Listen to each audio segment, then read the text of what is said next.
Back, everybody. Today we're going to give you a little nugget on coasters. These guys, 4" by 4" square slate coasters. You can also get them in circles, get them in heart shapes, get them in any shape you want. Here's the point. There's a big argument about whether or not you should seal a coaster.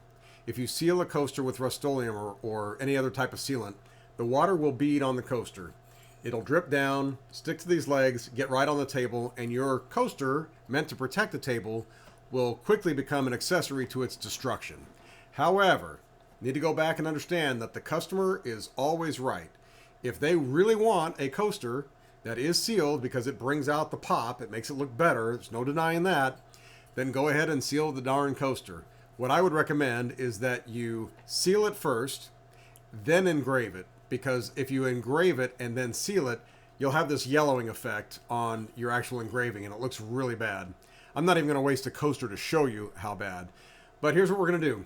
We're going to hop on over to the Thunderbolt. I am not a fan of doing slate on a CO2 laser with a gantry. Not a fan at all. I prefer to do those on the fiber laser. Fiber laser's busy today, so we'll do it on the Thunderbolt.